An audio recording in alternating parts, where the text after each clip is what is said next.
I'm at the Win right now. I got an hour and a half before I got to go to dinner. Sushi spot omakase tonight at the Fountain Blue. What are we going to do?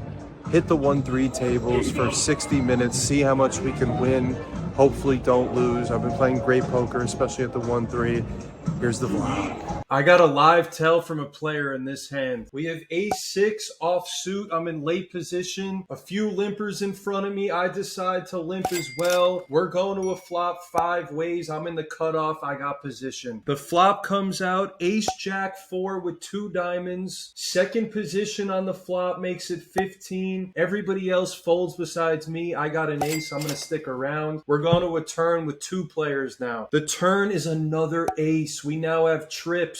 Our opponent bets $25 on the turn, and since I'm in position, I decide to just flat call and see what he does on the river. The river comes the deuce of clubs. Everything misses if he was drawing on the flop. He looks at my chips and asks me how much I have when I have about 500 in front of me, and this pot hasn't been that crazy so far. So when I see that, it lets me know that he's got a pretty weak hand and he's scared of my hand. He checks over to me after leading on the flop and the turn. Now I want to bet a price where I think he's going to call and I can get paid. I bet $35 on the river thinking that he's got a king. He makes the call. I flip over my hand and we don't get to see his because he throws it into the muck, and we got max value in this hand. I put myself in a very rough spot in this hand. It gets open to $10 and I 3-bet to 45 trying to isolate my opponent and act like I have a way stronger hand than I do in case I hit the flop and I could get paid. The problem is, under the gun, he goes all in for about 265. The other player folds, and now I have $220 to call pre-flop with 8 high if I want to. I've been having a lot of fun playing a ton of pots with the player who's all in. I asked if he wanted action. Didn't really get a response that made me go one way or another. Obviously, I'm supposed to fold this hand, but for some reason, I felt like I was going to smash the flop, and maybe he had ace-king or ace-queen, and we're drawing to live cards. I make the all-in call. We're now headed to a board. The board comes king 9 deuce 4-9. My opponent flips over pocket kings. We were drawing stone dead pretty much the entire hand. He flops a set. I don't know why I called there. I had a feeling I was going to hit, and we ended up paying him off with pocket kings. If you want to play online poker from anywhere at any time with any stakes, check out Phenom Poker. I've been playing on there a ton. They got no limit hold'em, PLO, a ton of different offerings of game selection and stakes. The link is in my bio if you want to get in. Why do they always have it in 1-3? I got pocket tens. We're in the small blind. It gets around to the button who makes it 20 to go. Obviously, I'm going to 3-bet pocket tens out of position. I make it $65. It gets back around to the original razor. He sees I have 220 bucks behind. He goes all in pretty quickly. Now, we're playing at a 1-3 table. They're probably going to have aces, kings, queens, ace, king, ace, queen, and nothing less than that. The question is, does he have one of those pairs or does he have the ace, king, ace, queen? I decided to call with pocket tens, throw my money in there. We're now headed to a board. 3-5, deuce, king, 7. My opponent has pocket queens. He had that pair that we prayed in. We weren't even flipping. We were pretty much destroyed in this hand. I lose all my chips and pay the man his money.